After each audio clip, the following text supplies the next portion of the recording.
মুসলমান ঘরে ছেলে মেয়েরা, আব্বারা, তরুণেরা, এ নবী পাকের প্রেমিকেরা, ইয়া আমার রাসূলুল্লাহ দিবানারা, এই যে রবিউল সানি মাস চলছে, আজকের মাহফিলে যে আমি হযরতে বড় পীর সাহেবের ওয়াজ করেছি, আল্লাহর ওলিদের ওয়াজ শুনলে কি হয়, আল্লাহর ওলিদের ওয়াজের মাহফিলে বসলে কি পাবে। আমার নবী পাক সাল্লাল্লাহু আলাইহি ওয়াসাল্লাম বলেছেন, যেখানে আল্লাহ পাকের মাহবুব বান্দা, আল্লাহ পাকের ওলি বান্দা জিকির হয়, ওই মাহফিলের মধ্যে আল্লাহ পাকের রহমত আল্লাহ পাক বর্ষণ করে।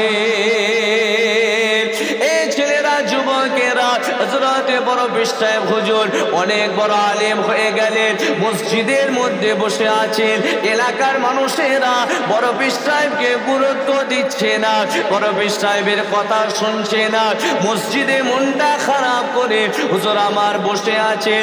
যখনই চোখটা বন্ধ করলেন, ওই যখনই চোখটা বন্ধ হয়ে গেল, মদিনা শরীফ থেকে আল্লাহ নবীর দিদার বড় পীর সাহেবকে আল্লাহ পাক নসিব করে দিলেন।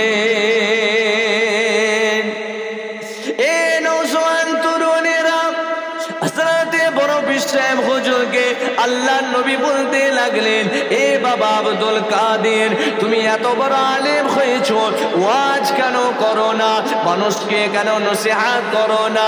হযরত আব্দুল কাদের হুজুর বললেন, ইয়া রাসূলুল্লাহ, ইয়া হাবিবাল্লাহ হুজুর, আমার কথা এলাকার মানুষরা কেউ শুনে না, গুরুত্ব দেয় না। আমার নবী পাক বললেন, এ বাবা আব্দুল কাদের, গালটা তুমি হা করো, স্বপ্নে কথা হচ্ছে। হযরতে বড় পীর সাহেব হুজুর গালটা খা করে দিলেন। আল্লাহ নবী হযরতে বড় পীর সাহেবকে একবার, দুইবার নয়, তিনবার নয়, 7 বার নবী পাক নিজের জবান মুবারকের লালা শরীফ আমার রাসূলুল্লাহ বড় পীর সাহেবের গালেতে দিয়ে দিলেন, পিঠটা চাবড়ে দিয়ে বললেন, যাও বাবা আব্দুল কাদের, এবার তুমি ওয়াজ করো, তোমার মাহফিলের মধ্যে আল্লাহ পাক হাজার হাজার মানুষ দেবেন। উনি চোখটা খুললেন, ওয়াজ শুরু করলেন। যখনই ওয়াজ শুরু করলেন, আল্লাহ নবী লালা শরীফের বরকতে হাজার হাজার হাজার হাজার মানুষ আব্দুল কাদের হুজুরের ওয়াজ শুনলো, ওই মাহফিলের মধ্যে হাজির হয়ে গিয়েছিলেন। আরো জোরে বলে সুবহানাল্লাহ, নারে তাকবীর। বড় পীর সাহেব চোখ বন্ধ করেছে, রাসূলুল্লাহ দিদার পেয়েছে। আমরা রাতের পর রাত ঘুমাই, কোন রাত্রে ঘুমেতে নবীর দিদার পেয়েছি? কেউ যদি পেয়ে থাকেন বলতে হবে না আলহামদুলিল্লাহ, আপনি আল্লাহ পাকের মাহবুব বান্দা। কিন্তু আমরা মুসলমান হয়ে নবীর দিদার পাইও না, আর পাওয়ার শখও জাগে। আছে না নাই জোরে বল? ইয়াং ছেলেদের তো শখ উঠেই গেছে। মোবাইল নিয়ে কি দুঃখের কথা বলবো, রাত 1টা 2টো পর্যন্ত ফোন ঘাটে, ফজরের নামাজে দেখাই যায় না। এরা আবার ঈদগাহ কবরস্থান বাঁচাবার জন্য রাজপথে নেমে লড়াই করে জয় ছিনিয়ে নেবে। অত সোজা মেয়েরে সাইজ করে দেবে, বুঝতে পেরেছেন? সেই ইমানের তেজ নাই। একবার দুবার ডাকলে সব হই হই করে যায়, চ ওয়াকফ বিল পাস হয়ে গেছে, ছাড়বো না, আমরা জয় ছিনিয়ে নেব। অত সোজা নাকি? এমনি সেই আবার বদরের প্রান্তরের মতো ইমান আনতে হবে। একটা মোবাইল দিয়েছে, তাতেই আল্লাহকে ভুলে যাচ্ছে। এরা আবার রাজপথে ওয়াকফ বিল বাঁচিয়ে জয় নিয়ে চলে আসবে। হ্যাঁ আসবে, আল্লাহ সাহায্য থাকলে কোনো কাফেররা কোনোদিন ষড়যন্ত্র করেও কিছু করতে পারবে না। কিন্তু আমরা আল্লাহর নাফরমানি করেছি বলে আল্লাহ তাকে গদিতে বসিয়ে বলছে, জ্বালা, এরা আমাকে মারে নে। মিশকাত শরীফ হাদিসে আছে তো, বলছে মুসলমান খুব টেনশন আছে। কেউ টেনশনে বিন্দাস ঘুমোচ্ছে, 8টা বাজলে উঠছে, 9টা বাজলে উঠলে বিরাজ করছে, দুনিয়ার চিন্তা ভাবনা লিখছে, আল্লাহর কাছে বলেও নে, চায়ও নে। কথাটা বাস্তব বললাম না ভুল বলে? আমি তো চিন্তা করি, বলছি মুসলমান খুব টেনশনে পড়ে গেছে, সব নিয়ে নিচ্ছে, মন খারাপ। ওসব লোক দেখানি মন খারাপ। মন খারাপ হলে কেউ রাতে ঘুমোতে পারে, সকাল 8টা 9টায় উঠে? সে তো ফজরে উঠে আল্লাহর দরবারে দোয়া চাইবে, আল্লাহ দেয়ালে পিঠ থেকে গেছে, আর কেউ বাঁচাবার নেই, এবার আপনি বাঁচান। বলছে কই, হচ্ছে কই ফজরের লোক। একটা কথা মনে রাখবেন যে নবীকে দেখার শখ উঠেই গেছে, কিন্তু আজও দুনিয়ার জমিনে সূর্যের আলো পড়ছে, আজও দুনিয়ার জমিনে চাঁদের আলো পড়ছে, আজও কোরআন শরীফের আয়াতের লেখাটা আল্লাহ তুলে নেয়নি, আজও হাদিস শরীফ আছে, আজও মসজিদ আজান হচ্ছে। তার মানে এখনো সময় আছে নবীর দিদার পাওয়ার। আমার যুবক ভাইদিকে বলবো, ভাই তুমি কোন ঘরে জন্ম নিয়েছো আর কার উম্মত, এই দুটো কথা ভাববে। কোন ঘরে আল্লাহ জন্ম দিয়েছে আর কার উম্মত, যদি একবার ভেবে ডিপলি চিন্তা করো, তুমি সমাধানের রাস্তা পেয়ে যাবে। আমি তো আমার নবীর উম্মত। যুবক জোয়ান বয়সে একটু মনটা চাই না? নবী তো বলে গেছে এইটা করলে আমাকে দেখতে পাবে। তো এই চোখ দিয়ে খারাপ জিনিস দেখা ছেড়ে দাও। আর যদি মনে করেন বড় পীর সাহেব নবীর দিদার পেয়েছিল, আমরাও নবীকে দেখতে চাই, শখ আছে না? না, আমার তো আছে, আপনাদের আছে তো? বলেন ইনশাআল্লাহ। নবী পাক বলেছেন প্রত্যেকটা জুমার রাতে, জুমার রাত কোন রাতটা? বৃহস্পতিবার মাগরিবের পর থেকে। প্রত্যেক জুমার রাতে শোবার সময় উজু করবে, করে 100 বার নবীর দরুদ আর 100 বার ইন্না আ'তাইনা কাল কাউসার। আমার সঙ্গে পড়েন, ইন্না আ'তাইনা কাল কাউসার ফাসাল্লি লিরাব্বিকা ওয়ানহার ইন্না শানিয়াকা হুয়াল আবতার। এটা 100 বার যদি আপনি তেলাওয়াত করেন বৃহস্পতিবার ওই জুমার রাতে, শুক্রবার জুমার রাতে, তো আপনি ইনশাআল্লাহ এই সপ্তাহ, পরের সপ্তাহে বললেন, তারপরের সপ্তাহে, তারপরের সপ্তাহে, যে কোনো একটা জুমার রাতে যে নবীকে দেখার জন্য দরুদ শরীফ সূরা কাউসার শরীফ পড়েছেন, সেই মদিনাওয়ালা রাসূলুল্লাহ দিদারটা আল্লাহ আপনার বিছানায় নসিব করে দেবেন। জোরে বলেন সুবহানাল্লাহ। পড়বেন তো? বলেন ইনশাআল্লাহ। পিছন থেকে কোনো আওয়াজই নেই, মানে বুঝতে পারছেন তো? যাই হোক, আরও আমাকে বুঝাতে হবে, একটু মহব্বতে দরুদ শরীফ পড়েন, একটু পানি খাই, গিলাসটা দিয়ে যান, যা বড় বোতল আছে অসুবিধা হবে, একটা গিলাস দিয়ে যান। একটু মহব্বতে দরুদ শরীফ। আল্লাহুম্মা সাল্লি আলা সাইয়্যিদিনা ওয়া আলা আলি সাইয়্যিদিনা মাওলানা মুহাম্মদ मुस्ताफा मुस्ताफा रहमते दो जहां, जिसको जो भी मिला तेरे सदक़े मिला, रोजे महशर हमें तुमने ही बोलना। मुस्ताफा मुस्ताफा रहमते दो जहां, जिसको जो भी मिला तेरे सदक़े मिला, रोजे महशर हमें तुमने ही बोलना। या हबीबी मोहम्मद मैं कहता रहा, नूर के मतियों की लरी बन गई, नूर के मतियों की लरी बन गई। आया तो से मिला तारा आयाते, फिर जो देखा तो नाते नबी बन गई, फिर जो देखा तो नाते नबी बन गई। मुस्तफा मुस्तफा रहमते दो जहां, जिसको जो भी मिला तेरे सदक़े मिला, रोजे महशर हमें तुमने ही बोलना। जब हुआ तज़किरा हुस्ने महबूब का, जब हुआ तज़किरा हुस्ने महबूब का, वद्दुहा कह दिया और कमर पर लिया, वद्दुहा कह दिया और कमर पर लिया। आया तो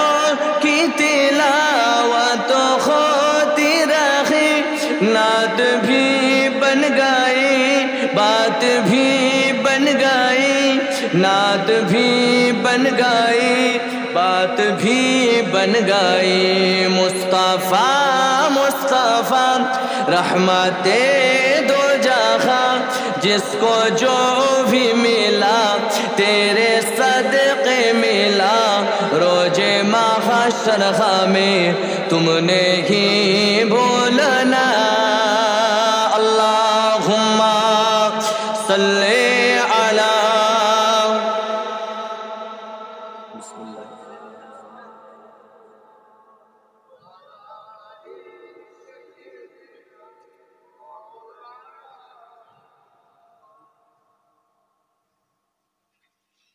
আলোচনা করতে করতে অনেকটা এগিয়ে আসলাম, বিরক্ত লাগছে না তো? আচ্ছা, মাঝে মাঝে হক কথা বলছে, রাগ হচ্ছে নাকি? আচ্ছা, একটু একটু তো হবে, এত কড়া করে বলে বাবা। যাই হোক, এখন না ভালো করে বললে ঢুকবে না, সব পাকার বাড়ি, সালাম কালাম তো নেই, অহংকার হিংসা তাকাব্বুর ভরে গেছে। আর এটা যত দিন যাবে এটা বাড়বে। সে ইমাম মাহাদি আসা পর্যন্ত এই যে ফিতনা দেখছেন, ধর্মীয় ফিতনা হোক আর লড়াই হোক, এটা বেড়ে বেড়ে বেড়ে বেড়ে বেড়ে বেড়ে এত বেড়ে যাবে। তারপরে আল্লাহ সমাজকে সচেতন করার জন্য, এই সমাজের মধ্যে আবার কোরআন হাদিসের বাতির আলোকে জ্বালাবার জন্য আল্লাহ ইমাম মেহেদি আলাইহিসসালামকে পাঠাবেন। দোয়া করে আমাদের বেঁচে থাকতে যদি পাঠায়, আল্লাহ হুজুরের সৈনিক হওয়ার তৌফিক দান করে। সকলেই পড়েন আল্লাহুম্মা আমিন। তো আলোচনা করতে করতে আসলাম, আজকে রবিউল সানি মাস চলছে বলে বড় পীর সাহেবকে নিয়ে আলোচনা করছি। তাহলে ইনশাআল্লাহ জুমার রাতে 100 বার দরুদ শরীফ আর সূরা কাউসার। আমলটা কঠিন না সহজ? সহজ, করলেই নবীকে দেখতে পাবে। তো বড় পীর সাহেবকে আল্লাহ পাক এত বড় মাকাম দান করেছিলেন, যিনি ওয়াজ করলে বিনা মাইক, তখন এমন মাইক ছিল না, সামনে এক একটা মজমায় 70,000 মানুষ হতো। তো হুজুর সামনের মানুষটা হুজুরের ওয়াজ শুনতে যেমন পেতেন, 70,000 পিছনে যে মানুষটা বসে থাকতেন উনি একই টোন একই আওয়াজটা 70,000 পিছনের মানুষটাও শুনতে পেতেন। জোরে বলেন সুবহানাল্লাহ। আর হুজুরের মাহফিলে যখন উনি জাহান্নামের কথা বলতেন, আল্লাহ পাকের কহারের কথা বলতেন, আল্লাহ পাকের একটা নাম যেমন রহমান, আর একটা হাসরের নাম হবে কহার। কহার মানে যখন আল্লাহ বিচার করতে বসবেন তখন উনি কহার হবে, কেউ কোনো কথা বলতে পারবে না। নবীরা কি বলবে? নফসি নফসি। ইব্রাহিম নবী খলিলুল্লাহ, ইয়া রব্বি নফসি, আল্লাহ আমার কি হবে। ইসমাইল নবী সাবিহুল্লাহ, ইয়া রব্বি নফসি, ইয়া রব্বি নফসি। নূহ নবী নাজিউল্লাহ, ইয়া রব্বি নফসি, ইয়া রব্বি নফসি। হযরত দাউদ নবী খলিফাতুল্লাহ, ইয়া রব্বি নফসি, ইয়া রব্বি নফসি। ঈসা নবী রূহুল্লাহ, ইয়া রব্বি নফসি, ইয়া রব্বি নফসি। ওই সময়ে তো আল্লাহ পাক আমার নবী পাকের জবান মুবারকের কথা দেবেন, ইয়া রব্বি হাবলি উম্মতি, ইয়া রব্বি হাবলি উম্মতি। জোরে বলেন সুবহানাল্লাহ। সেই নবীর আমরা উম্মত, গর্ব করা উচিত। তো হযরতে বড় পীর আব্দুল কাদের জিলানী আল বাগদাদী রহমাতুল্লাহ আলাই হুজুর ওয়াজ করছেন, মজমাতে অনেক লোক হচ্ছে। আর একবার উনি চোখ বন্ধ করলেন, ঘুমের মাধ্যমে শেরে খোদা আলী হুজুর আসলেন। শেরে খোদা আলী রাদিয়াল্লাহু তাআলা আনহু এসে বলছেন, হে আব্দুল কাদের, ওয়াজ করছো তো? যে হুজুর ওয়াজ করছি। আসো তোমার জবানটা একটু খোলো, আমিও তোমাকে থুতু মুবারক দেবো। তো হযরতে শেরে খোদা আলী রাদিয়াল্লাহু তাআলা আনহু উনিও 6 বার থুতু দিলেন। নবী পাক দিয়েছিলেন 7 বার, উনি ওনার জবান মুবারকের লালা শরীফ দিলেন 6 বার। তো হযরত আব্দুল কাদের হুজুর বললেন যে শেরে খোদা আলী হুজুর, আপনি আমাকে 6 বার কেন দিলেন? রাসূলুল্লাহ তো 7 বার দিয়েছে। বলছে আমি এই জন্য 6 বার দিলাম, কেননা রসুলের আদবের দিকে খেয়াল করি। নবীর যে আদব, ওই আদবের 7 বার দিলে একই হয়ে যেত, যাতে বিয়াদবি না হয়ে যায়। আদবের দিকে খেয়াল করে আমি 6 বার তোমাকে থুতোটা দিলাম। জোরে বলেন সুবহানাল্লাহ। এই যে আইলাম মুহাম্মদ সাল্লাল্লাহু আলাইহি ওয়াসাল্লাম, এইটা আমরা সকলে বলছি। আমরা কি করছি? নবীকে ভালোবাসে ইজহার করছি, কিন্তু খেয়াল করতে হবে যেন ভালোবাসতে যে নবীর বিয়াদবি না হয়ে যায়। ব্যানার বানাচ্ছে, কেউ গেঞ্জিতে লিখছে, কেউ বাইকে মারছে। এটা আপনাকে নিজে দায়িত্ব নিতে হবে। আপনি যে গেঞ্জিতে লিখছেন ওই গেঞ্জিটা যখন ধোবে যদি পায়ে লাগে, লাগতেই তো পারে। বা গেঞ্জির পানিটা যেখানে নবী পাকের নাম লেখা আছে ধুয়ে পা দিয়ে একটু লেগে চলে যেতে পারে, বোঝানোর জন্য বলছি। তাহলে নবীর স্থানে বিয়াদবি হলো না? তা নবীকে ভালোবাসবে এটা আমাদের যেমন দিলে আছে, সোশ্যাল মিডিয়ায় প্রচার চলছে, ওটাও ঠিক আছে, কেন ওটা কেউ মোবাইল ফোন ফেলে দেবে না। কিন্তু বাইকে গেঞ্জিতে এসব একটা প্রচার হচ্ছে, সেখানে একটা ব্যানার জানাবার জন্য দেওয়া, সেটা ঠিক আছে, একটা মিছিল মিটিংয়ে ঠিক আছে। কিন্তু গেঞ্জিতে বাইকে স্টাম্প মারতে যাবে না। কেউ যদি মারে নিজের দায়িত্বে থাকতে হবে, যেন গেঞ্জিটা ঠিক জায়গায় রাখতে হবে, পায়ের দিকে যেন না রাখা হয়, ধোবার সময় খেয়াল করতে হবে, এত কিছু আদব খেয়াল করলে রাখতে হবে, যেন বিয়াদবি না হয়। হজরতে বড় পীর সাহেব হজরতে শেরে খোদা আলী বলল, আমি নবীর বিয়াদবি যাতে না হয়ে যায়, আদবের জন্য 6 বার থুতু দিলাম। কত নবীকে ভালোবাসে। নবীর এক সাহাবা ছিল, যার নাম আগে ছিল আব্দুল উজ্জা, পরে নাম হয়েছে আব্দুল্লাহ। নবীকে ভালোবাসার জন্য তার সব কেড়ে নেওয়া হয়েছিল। মানে শুধু বলেছিল আমি নবীকে ভালোবাসি, যার নবী পাকের নামে উল্টো পাল্টা শুনতো। মানে মক্কার জমিনে আবু জেহেল তো আল্লাহর নবীর নামে খারাপ কথা রটাতো, তো সেই ব্যক্তিটা শুনে বলছে তাহলে আমি একবার মোহাম্মদকে দেখব। আর যে একবার রসুল পাকের অদ্দোহা, এই যে চেহারাটা একবার কেউ যদি জিয়ারত করে নেয়, সে নবীকে জীবনের মতো আর ভুলতে পারতো না। জোরে বলেন সুবহান। যে মেনেছে আবু বকর হয়েছে, আর যে মানেনি সে আবু জেহেল। তেমন এই সমাজেও আছে, যতই ওয়াজ করে এক শ্রেণীর মানুষ আছে, খাবে দাবে চলে যাবে, কোনো কথা মানবে না, যেটা বলেছে রয়ে গেল। তাহলে নবীকে দেখে যদি আবু জেহেল, সে আবু বকর হতে পারলো না, আবু জেহেলই রয়ে গেল। আপনাদের সামনে যে হুজুরই আসুক, মনের নিয়ত যদি খারাপ থাকে, জীবনে শুধরাতে পারবে না, কেন নবীর জামানা থেকে হয়ে আসছে। কথা ঠিক না বেঠিক? জোরে বলে। তো সেই ব্যক্তিটা নবী পাকের নামে খারাপ কথা শুনতো, মিথ্যা করে রটানো হতো। বলছে তাহলে আমি একবার মোহাম্মদকে দেখবো, মানুষটা কেমন, সাল্লাল্লাহু আলাইহি সাল্লাম। যখনই দেখলেন, বলছে এত সুন্দর চেহারার মানুষ, আর যখনই মানুষের সঙ্গে কথা বলছেন, কথার মধ্যে মিষ্টতা, যখনই হাসছেন যেন মনে হচ্ছে এই দাঁত দিয়ে নূর চমকাচ্ছে। সেই রসুলুল্লাহকে দেখে ওই মানুষটা থাকতে পারল না, কেন আমার নবীকে এত সুন্দর দেখতে ছিল। একবার আম্মাজান আয়েশা বলে, আমার নবী পাক এই জায়গায় মাথা দিয়ে শুয়ে আছেন, আর 14वीं রাতের চাঁদ, মানে মাসের 14 তারিখে চাঁদটা খুব সুন্দর হয়। আম্মাজান আয়েশা সিদ্দিকা বলছে, ইয়া রাসূলুল্লাহ, ইয়া হাবিবাল্লাহ, একটা কথা বলবো, খারাপ নেবেন না। বলছে আয়েশা বলো। বলছে হুজুর, আকাশের চাঁদকে দেখছি আর আপনার দিকে তাকাচ্ছি, খোদার কসম আকাশের চাঁদের থেকেও আল্লাহ পাক আপনার চেহারার জ্যোতি, আপনার চেহারার উজ্জ্বলতাটা আল্লাহ অনেক বেশি করেছেন। জোরে বলেন সুবহান। একবার আবু জেহেল এসছে নবী পাককে অপমান করবে, তো কিছু মানুষকে নিয়ে এসছে। আসার পর আবু জেহেল মনে মনে, শয়তানদের শয়তানি মনে মনে করলেন যে আজকে এমন একটা প্রশ্ন করব, নবী বলতে পারবেন না, আর সবাইকে বলবো মোহাম্মদ হলো ঝুটা, আস্তাগফিরুল্লাহ। তো নবী পাকের কাছে আসেন, নবী পাক সাল্লাল্লাহু আলাইহি ওয়াসাল্লাম মক্কা হারামাইন শরীফ, কাবা শরীফে বসে আছে। আবু জেহেল এসে বলছে মোহাম্মদ, তো আদব দিত না, সাল্লাল্লাহু আলাইহি সাল্লাম বলতো না। কিন্তু আমরা যখনই নবী পাকের নাম শুনবো, বলবো সাল্লাল্লাহু আলাইহি ওয়াসাল্লাম। মোহাম্মদ, ওই যে আকাশের চাঁদটা দেখতে পাচ্ছেন, ওটাকে এখান থেকে বসে 2 টুকরো করতে পারবেন? আপনি যদি আমাকে বলেন হুজুর, আপনি তো হুজুর হয়েছেন, তাহলে এই বোতলটা ফুঁক দিয়ে ফাটাতে পারবেন? এটা একটা আজব প্রশ্ন, আমাকে অপমান করার জন্য। কথা ঠিক না বেটা? তেমন আবু জেহেল ওই প্রশ্ন করেছে, কিন্তু এটা প্রশ্ন করাই ঠিক নয়। এরকম যখন করেছেন, নবী পাক বসে আছেন, বলছে আল্লাহর হুকুম হলে হয়ে যাবে। বলছে তাহলে করে দেখান।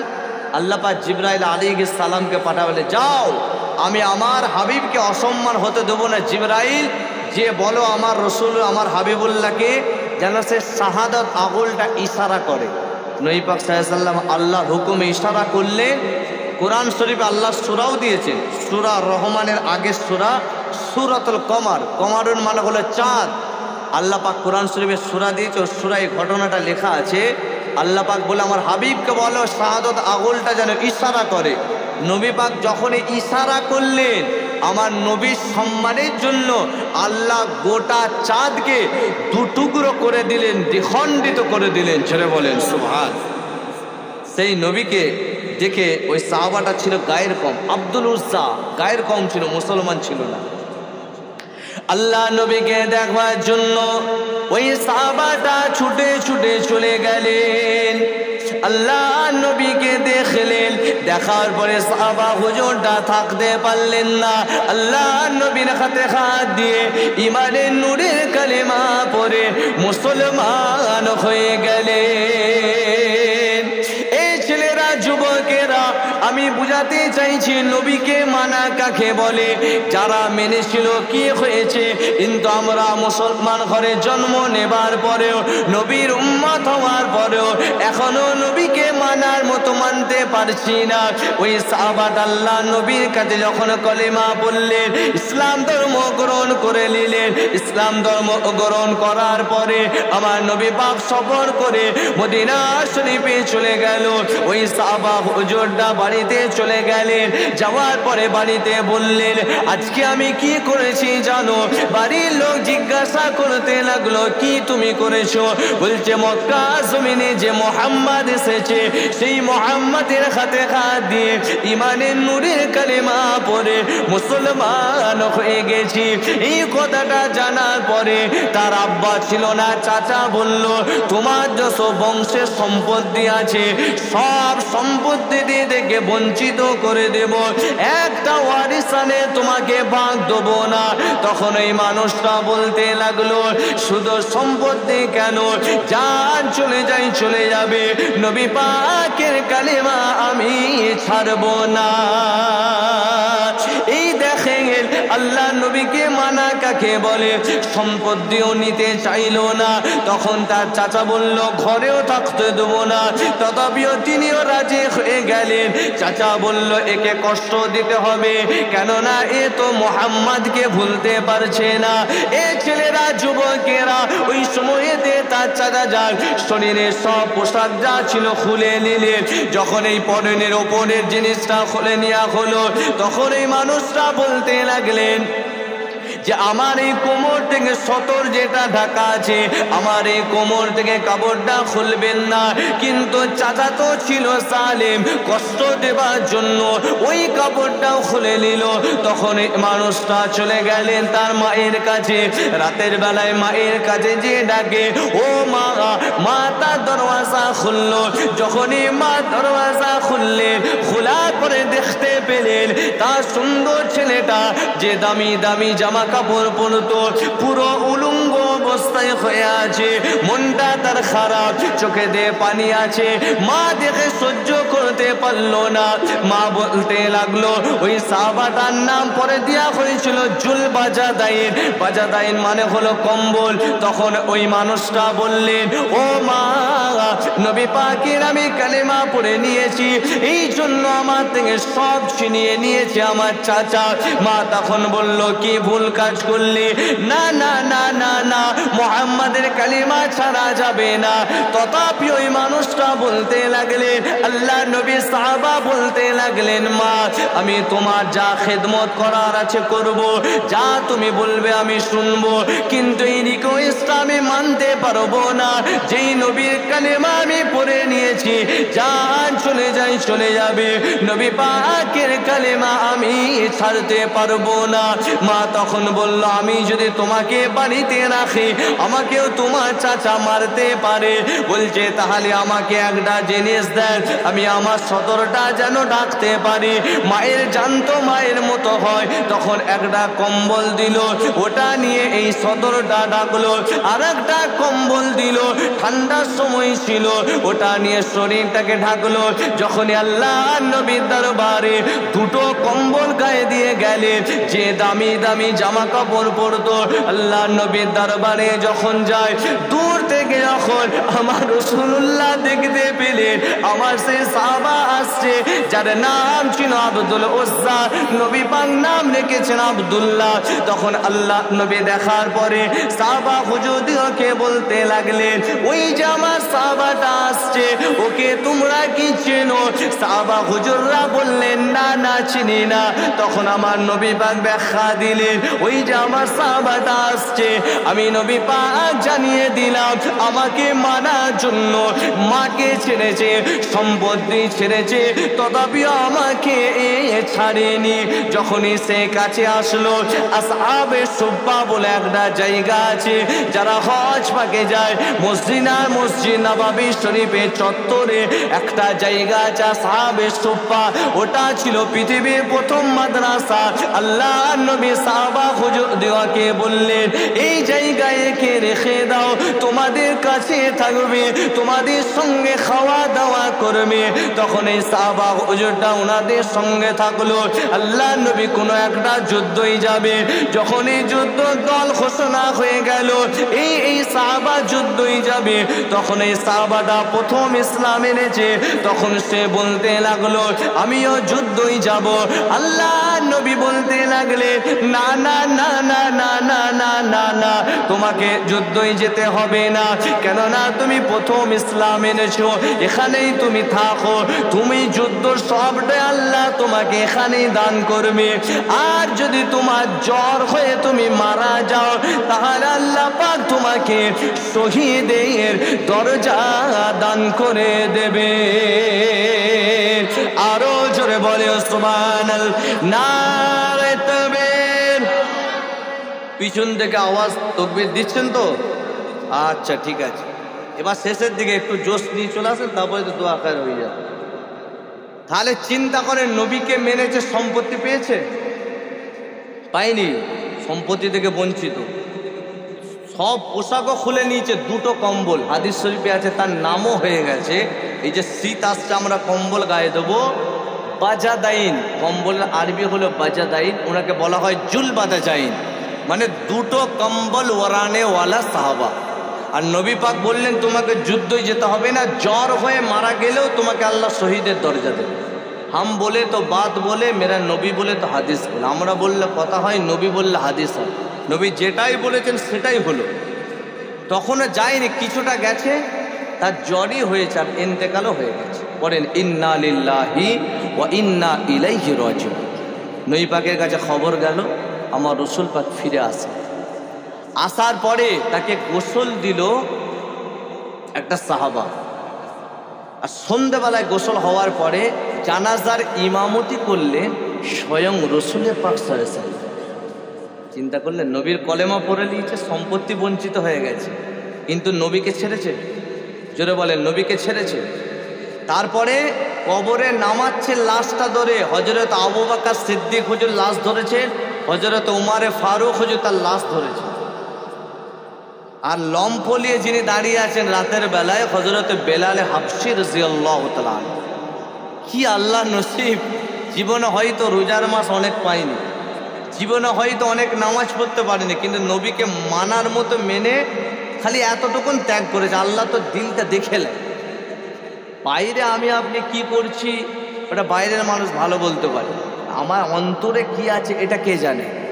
আল্লাহই জানে। আল্লাহ দেখছি পারফেক্ট নবীকে মেনেছে। যখন এমন করে কবরে নামানো হচ্ছে, আর একটা সাহাবী দাঁড়িয়ে কাঁদছে, এত জোর কেঁদে উঠেছে, অন্য সাহাবীরা বলছে কি হলো?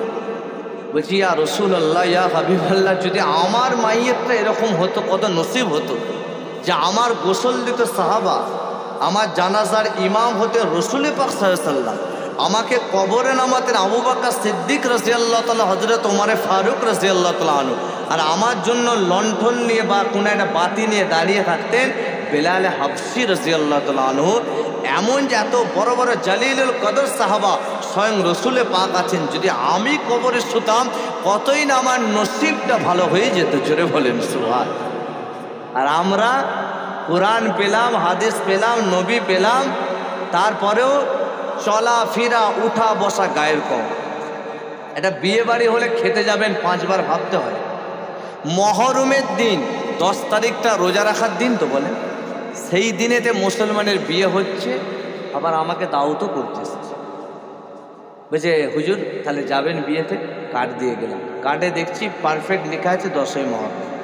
আমি প্রশ্ন করলাম, যেহেতু রোজার দিন করে ফেলেছে, মানে ধ্যানেই নেই। মুসলমান এত ওয়াজ মোবাইলে শুনে ফেলছে, মাথা ঠিক রাখতে পারেন। একজন দেশে বলছে হুজুর এত ওয়াজ শুনছে ওর মাথা কাজ করছে না।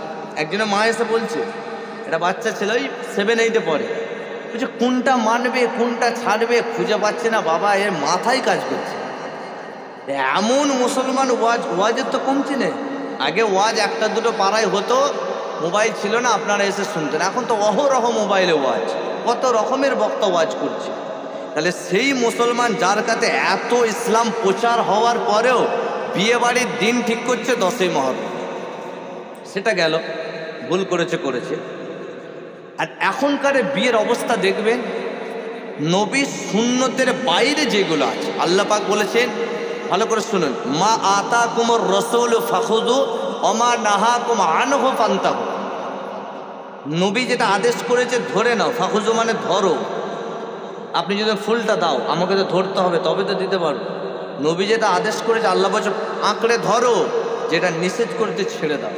আর আমরা নবীর নিষেধকে বেশি করে মানছি, আর যেটা মানতে বলেছেন ছেড়ে দিচ্ছি। এটা বিয়ে বাড়ি হচ্ছে ভিডিও ক্যামেরা, সেলফি, তার জন্য স্ত্রীর জন্য একটা সিংহাসন, তারও ফটো তুলতে হবে, ওটা আবার ফেসবুকে পোস্ট হচ্ছে। কি বলবো, তাদের ঔরসে যদি কোনো বাচ্চা আসে যাদের বিয়ে বাড়িতে ভিডিও ক্যামেরা হলো নবী সুন্নতের বাইরে, একটা বিয়ে বাড়ি হলে হাজি সাহেব আসে, নামাজে মুসল্লি খেতে আসে, ইমাম সাহেব খেতে আসে। এখন যদি আপনি না যান, আপনার সঙ্গে কথা বন্ধ করতে।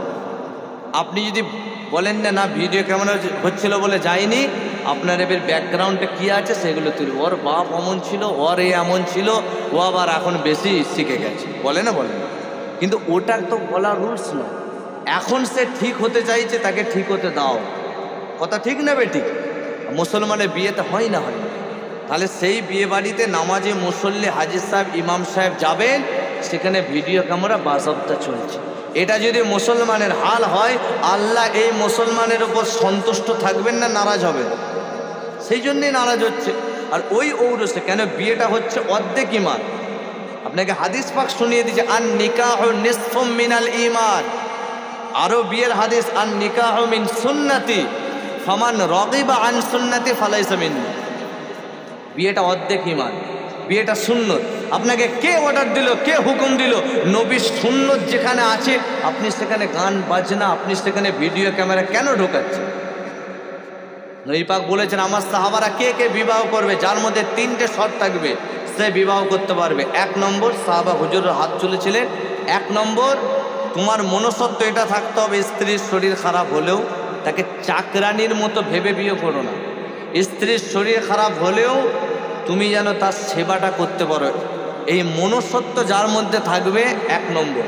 আর 2 নম্বর হলো, তুমি যে দেন মহরটা আঁটবে সেটা বাসর রাতেই দিতে হবে। বুঝলেন? এখন একটা দেনমোহর লেখা হচ্ছে, অনেক সবাই আছে, সেখানে সই সাবত হয়ে গেল, উকিল আছে, মানে যিনি রেজিস্ট্রি করবেন উনি আছেন, তারপরে মেয়ে পক্ষ বর পক্ষ সবাই আছে, সেখানে সই সাবত হয়ে যাচ্ছে। দেখা যাচ্ছে ইন্তেকাল হয়ে গেছে, তখনও দেনমোহরের টাকা মেটানো হয়নি, স্বামী লাশ রাখা আছে, এসে খালাস চাইছে। এই খালাসটাই কোথা থেকে পেলো? আর পিছনেই 2টো মহিলা কোথা থেকে এসেই বা বললো, চলো তোমার দেনমোহর দেয়নি তো তুমি মাফ চেয়ে। মরে যাওয়ার পরে আর মাফটা কিছু আছে? সে তো আল্লাহর দিকে চলে গেল। ইন্না লিল্লাহি ওয়া ইন্না ইলাইহি রাজিউন মানেটা কি? যখন চোখ চেয়ে আছে, আপনি আমাকে একটা চড় মেরেছে, আমি মরে খাটিয়ায় শুয়ে আছে, আপনি যে বলছেন মৌলানা সাহেব মাফ করে দেন, জায়গার বিষয় কি, আপনার সঙ্গে একটা মনোমালিন্য হয়েছিল, রাগে মেরে দিয়েছিল, আমি তখন কি করে মাফ করবো? আমি তো আল্লাহর দিকে চলে গেছি।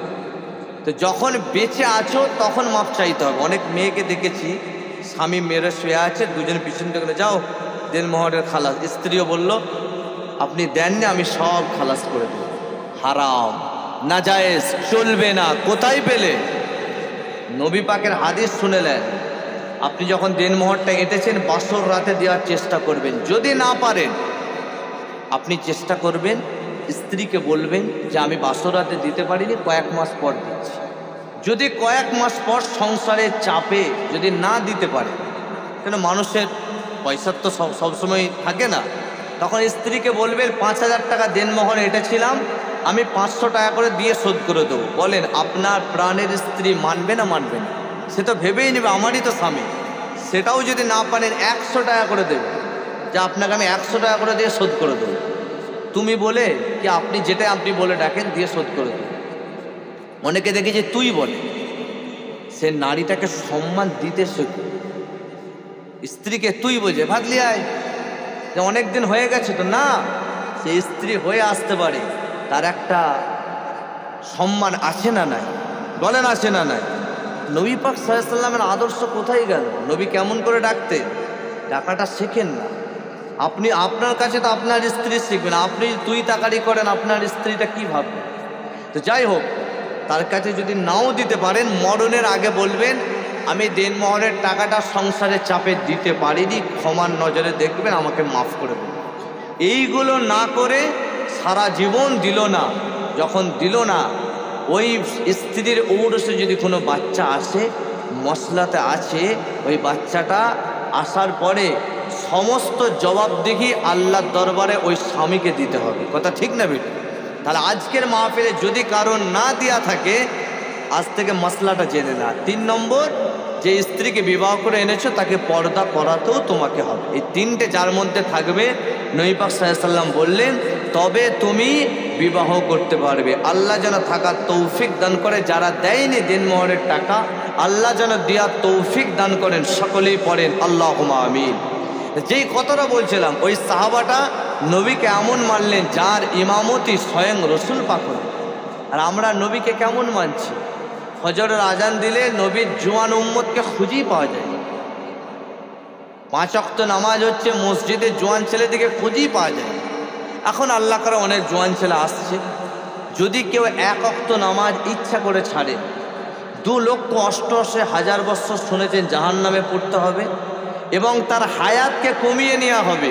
আর কেউ যদি নামাজ না পড়েন, এটা ভাববেন না আমি পড়তে যাইনি, এটা ভাববেন যে আমার আল্লাহ আমাকে এত অপছন্দ করেন যে আমার সেজদা পছন্দ করছেন।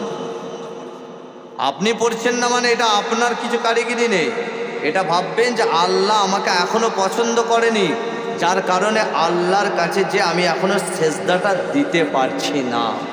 এখনো যারা 5 ওয়াক্ত নামাজ পড়েন না, আল্লাহ যেন পড়ার তৌফিক দান করেন। পড়েন আল্লাহুম্মা আমিন। ফজরের নামাজ পড়ে এমন একটা আমল আছে, কেউ যদি করেন 70,000 ফারিস্তা মাগফিরাতের দোয়া চাইবা আপনাদের জন্য। জোরে বলেন সুবহানাল্লাহ। ফজরে না আমি আলেম, কোনো আলেমকে এনেছেন, দোয়া চাইলে যেতেও পারে নাও পারে, যাকে আপনি বলেন, সেটা আল্লাহ ভালো জানে, কিন্তু ফারিস্তারা বেগুনা মাসুম। আলেমদের, হাফেজদের, মৌলানাদের, কারিসাদের সবাইয়ের গোনা আছে, ফারিস্তারা বেগুনা মাসুম। ফজরের নামাজ পড়ে এটা কেউ যদি পড়েন, 70,000 ফারিস্তা আপনার জন্য দোয়া চাইবেন। 70,000 ফারিস্তা। সেটা কি? আউযু বিল্লাহিস সামিউল আলীম মিনাশ শাইতানির রাজীম, আউযু বিল্লাহিস সামিউল আলীম মিনাশ শাইতানির রাজীম, আউযু বিল্লাহিস সামিউল আলীম মিনাশ শাইতানির রাজীম। 3 বার পড়ে পড়বেন। হুয়াল্লাহুল্লাযী লা ইলাহা ইল্লা হুয়ার রহমানুর রহিম, হুয়াল্লাহুল্লাযী লা ইলাহা ইল্লা হু আলিমুল গায়বি ওয়াশ শাহাদাতি, হুয়াল্লাহুল্লাযী, প্রথমটা হুয়াল্লাহুল্লাযী লা ইলাহা ইল্লা হু আলিমুল গায়বি ওয়াশ শাহাদাতি হুয়ার রহমানুর রহিম। তারপরে হুয়াল্লাহুল্লাযী লা ইলাহা ইল্লা হু আল মালিকুল কুদ্দুসুস সালামুল মুমিনুল মুহাইমিনুল আজিজুল জব্বারুল মুতাকাব্বির, সুবহানাল্লাহি আম্মা ইউশরিকুন, হুয়াল্লাহুল খালিকুল বারিউল মুসাউবিরু লাহুল আসমাউল হুসনা, ইউসাব্বিহু লাহু মা ফিস সামাওয়াতি ওয়াল আরদ ওয়া হুয়াল আজিজুল হাকীম। সূরা হাসরের এটা শেষ 3 আয়াত। ইনশাআল্লাহ পড়লে 70,000 ফারিস্তা মাগফিরাতের দোয়া চাইবে। জোরে বলেন সুবহানাল্লাহ।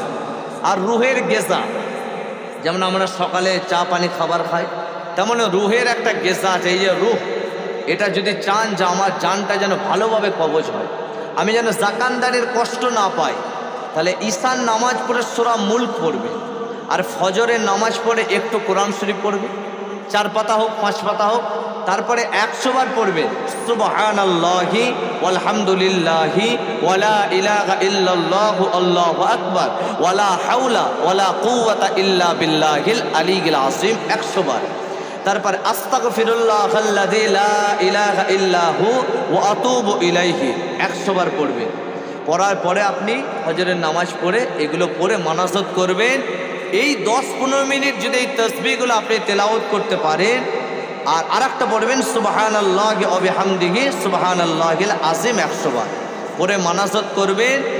আল্লাহ পাক ওই সারা দিনের ভিতরে যদি আপনার মওত লিখে রাখেন, এই কটা আমলের জন্য আল্লাহ ঈমানি মওত দান করবেন। জোরে বলেন সুবহান।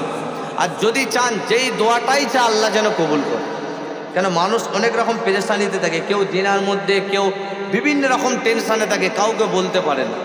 তাহলে এটা পড়বেন দিনে 27 বার। কতবার বললাম? 27 বার। আল্লাহুম্মা গফিরলি ওয়ালিল মুমিনিনা ওয়াল মুমিনাত ওয়াল মুসলিমিনা ওয়াল মুসলিমাত। 27 বার পড়লে মুস্তাজাবুদ দাওয়া, যেই দোয়াটাই চাইবেন আমার আল্লাহ পাক সেই দোয়াটাই কবুল করে নেবেন। জোরে বলেন সুবহান। যাই হোক, আলোচনা করতে এগিয়ে আসলাম, আর 10-15 মিনিট হবে, অসুবিধা হচ্ছে না তো? তারপরে 11টা, তারপরে মানাজাত হয়ে এটা মহাব্বতে কালেমা জিকির করেন, কালেমা লা ইলাহা। একটু পায়টা ঢেলে দাও। আচ্ছা আসো, পায়টা। লা ইলাহা ইল্লাল্লাহু মুহাম্মাদুর রাসূলুল্লাহ হাসবি রব্বি জাল্লাল্লাহ।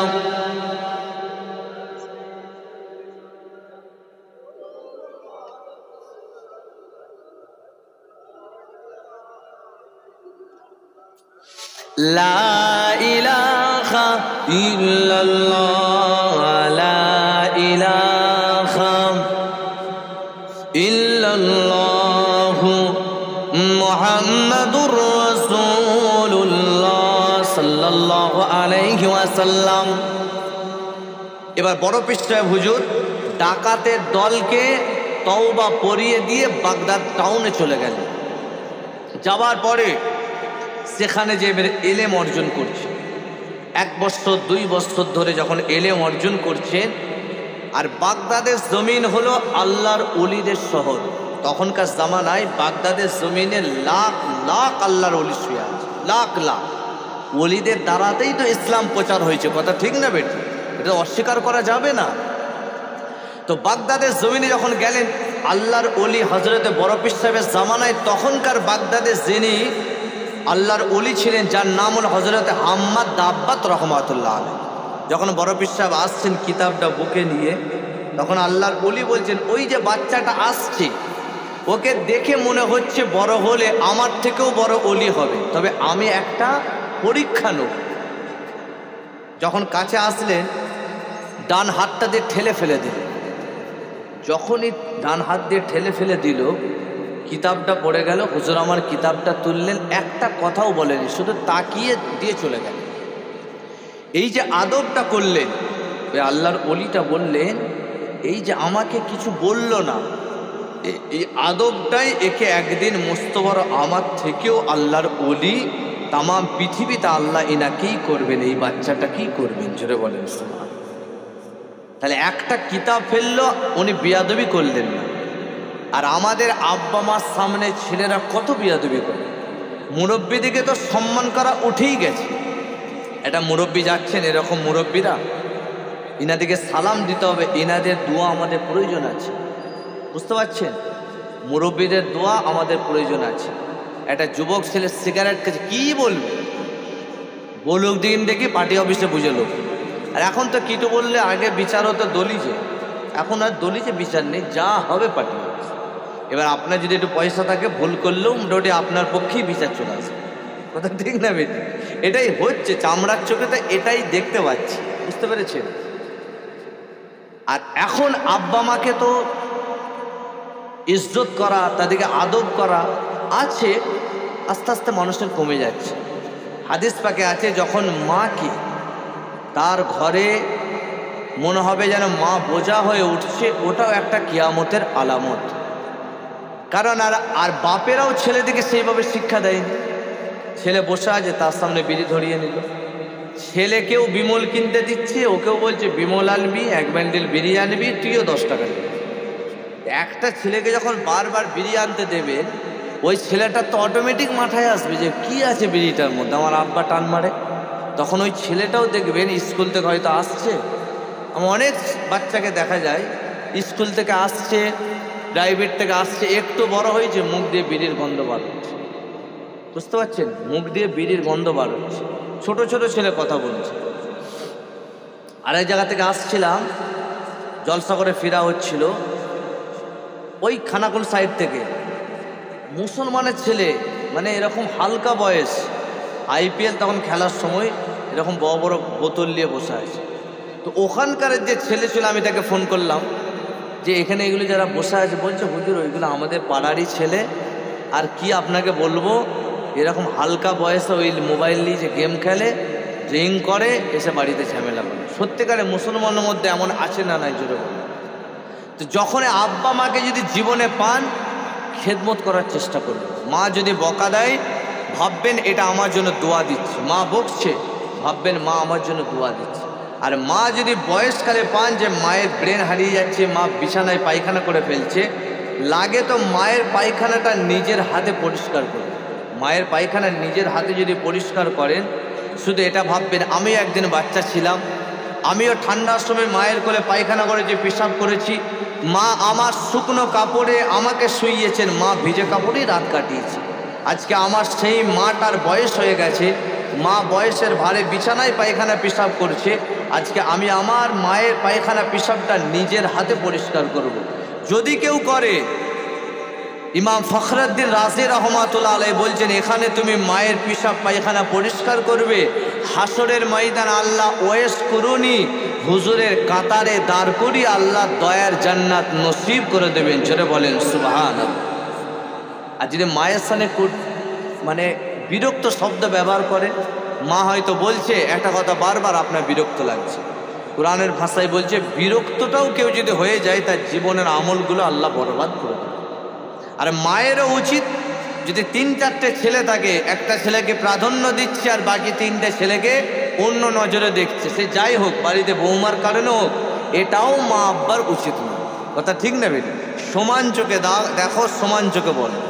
আর বৌমাদের শাশুড়িদের অনেক অশান্তি হয়, শাশুড়িরা বৌমাটাকে পরের মেয়ে ভাবে, আর বৌমাটাও অনেক সময় শাশুড়িকে নিজের মা ভাবে।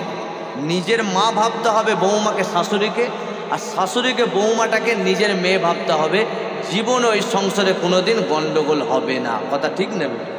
আলোচনা শেষের দিকে হযরতে বড় পীর সাহেব হুজুর 23 বছর ধরে হাফেজ হলেন, আলেম হলেন, মুফতি হলেন, আর 2 বছরে মারেফাতের শিক্ষা নিলেন। এই মারেফাতের শিক্ষাটা কোথায় পাওয়া যায়? মাদ্রাসায় পড়লে আলেম হওয়া যায়, আর হাক্কানি ওলির দরবারে গেলে মারেফাতের শিক্ষা পাওয়া যায়। জোরে বলেন সুবহানাল্লাহ। এর ফুরফুরা শরীফে এখনো হায়াতে আছেন হযরতে কুতুবউদ্দিন সিদ্দিকী। একটাই জামা পরেন, ঈদ হোক আর বকরিদ হোক, আর যখনই দেখবেন একটাই জামা, তাও আবার এখান থেকে জামা 2-3টে বোতাম লাগানো আছে। কিন্তু উনার কি পয়সা নেই? হাক্কানি ওলি এবং বড় আলেম। বর্তমান সময়ে তো অনেকে দেখেছি কিছু পীরদাদের জন্য ফুরফুরার একটু, এখন ইউটিউবের জামানা, তাদেরও ভুল হচ্ছে কথা বলা, মানুষ নিয়ে টোল করছে। আবার যারা ফুরফুরা সিলসিলা, তারা বলে দূর এখন পীর নেই। এটা বলবেন না। দাদা হুজুর বলে গেছেন, তার ওসিয়তনামা আছে, ওসিয়তনামায় বলে গেছেন। আর দাদা হুজুর কে ছিলেন, এই ছোট্ট বলে দিয়ে আমি আলোচনা শেষ করি, অসুবিধা হচ্ছে না তো? দাদা হুজুরটা খালি শুনে নেন। উনি অলিটা সাইডে রাখেন। একদিকে ছিলেন মুজাদ্দেদে জামান, যেটা প্রতি 100 বছর পর আল্লাহ একদিন করে পাঠান, যেটা আমার মুজাদ্দেদে জামান দাদা হুজুর ছিলেন। যেমন মুজাদ্দেদে জামান ছিল, অপর দিকে ওয়ার্ল্ডের মধ্যে যত বড় বড় আলেম ছিল, তাদের তালিকায় ছিলেন ফুরফুরার পীর আবু বকর সিদ্দিক রহমাতুল্লাহ আলাইহি। জোরে বলেন সুবহানাল্লাহ। যিনি মদিনা শরীফ থেকে 40টা হাদিসের সনদ পেয়েছিলেন। আর মদিনা শরীফের সনদ পাওয়াটা ছেলে খেলা কথা নয়।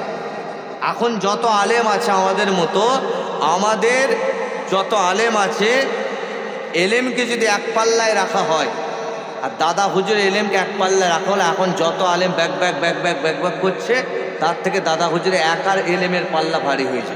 এত বড় মাপের আলেম ছিলেন। তারপরে উনি পীর ছিলেন। ওনার ওসিয়তনামায় লেখা আছে যে আমার আওলাদের মধ্যে কেউ যদি উল্টোপাল্টা বকে, আমার মতের বাইরে বলে, আমার মতের বাইরে চলে, তার 52টা না 57 ওসিয়তনামা আছে, সেগুলো পড়ে নেবে। তোমরা তার থেকে দূরে সরে যাবে, তার থেকে দূরে সরে যাবে, আমার সিলসিলাটা ছাড়বে না। কারণ ওনার সিলসিলাটা হলো আল্লাহ পাকের কবুলিয়াতের সিলসিলা। জোরে বলেন সুবহান। এখনো একজন আলেম আছে আরশাদ মাদানি, দেওবন্দের আলেম, বড় আলেম, ওয়ার্ল্ড বিখ্যাত আলেম। উনি ফুরফুরা শরীফে এসেছিলেন, অনেক দিন আগের কথা বলছি। আসার পরে দাদা হুজুরের মাজারে গিয়েছিলেন, জিয়ারত করেছিলেন, করে বলেছিলেন বাংলার জমিন থেকে ইউপিতে কাউকে মুরিদ হতে যেতে হবে না, আল্লাহ বাংলার জমিনেই মুজাদ্দেদে জামান পাঠিয়ে দিয়েছেন। জোরে বলেন সুবহান। এই ফুরফুরার বিরুদ্ধে বলতে গেলে আপনার ইমান নষ্ট হয়ে যায়, কারণ ইনাদের ব্যাকগ্রাউন্ডটা দেখতে হবে।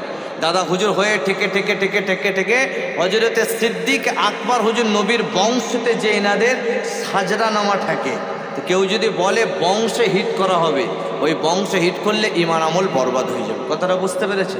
আর ওনার কারামতি অনেক আছে। একবার আসামের জমিনে গেছে, ব্রহ্মপুত্র নদী ভেঙে ভেঙে পাড়টা ভেঙে ভেঙে চলে আসছে। তো হুজুরা যখন আসামের মানুষ জানলো যে ফুরফুরা থেকে আবু বকর সিদ্দিক হুজুর দাদা হুজুর এসেছেন, তো ওনাকে নিয়ে দোয়া করাবো। বলছে হুজুর এত পরিমাণ নদীটা খেয়ে খেয়ে আসছে, আমাদের গ্রাম ডুবে যেতে পারে, হুজুর আপনি একটু দোয়া করেন না। তো হুজুর লাঠিটা নিয়ে দাগ দিয়ে দিয়েছিল। আজও আসামে মানুষকে জিজ্ঞাসা করবেন ওই এলাকায় যেখানটায় দাগটা দিয়েছিলেন ওখান পর্যন্তই মানে পানিটা আছে, ওর অনেকটা আগে আছে। ওই দাগটা থেকে পানিটা আজও ওই গ্রামের এই দিকে আর আসেনি। জোরে বলেন সুবহান। তো যাই হোক, যে কথা বলছিলাম, তো উনি হযরতে বড় পীর সাহেব 23 বছর হাফেজ আলেম হলে, আর 2 বছর মারেফাতে শিক্ষা নিয়ে এবার ঘরে আসে। মনে পড়ে গেল সে আল্লাহর ওলির কথা যে ডান হাত দিয়ে ঠেলেছিল। হুজুর খুঁজছেন একজন মানুষ বলে, উনি পর্দা নিয়েছেন, ওনার মাজারটা ওই জায়গায়। হযরতে পিরানে বেদস্তগীর আব্দুল কাদের জিলানী আল বাগদাদি রাহমাতুল্লাহ আলাইহি হুজুর আমার চলে গেলেন মাজার শরীফে। মাজার শরীফে যে সালাম দিলেন, আসসালামু আলাইকুম ইয়া ওলিয়াল্লাহ, মাজারের সালাম হলো ইয়া ওলিয়াল্লাহ।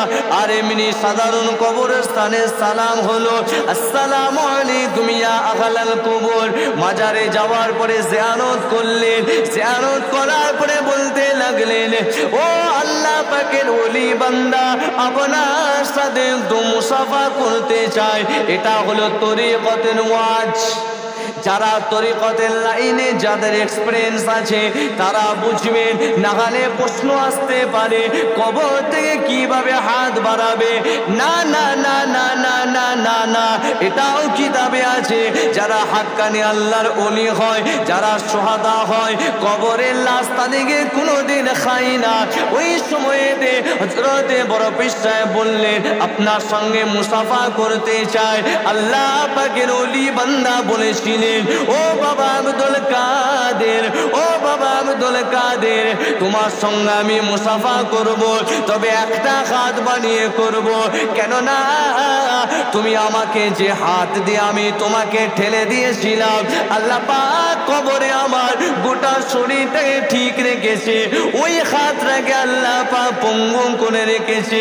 এ বাবা আব্দুল কাদের, তুমি এত বড় আলেম হয়েছো, এত বড় মারিফাতের শিক্ষা নিয়েছো, আল্লাহ দরবারে একবার দোয়া চাও, আল্লাহ পাক যেন কবরে আমার হাতটাকে ভালো করে দেয়। হযরত আব্দুল কাদের হুজুর আল্লাহ দরবারে দোয়া চাইলেন।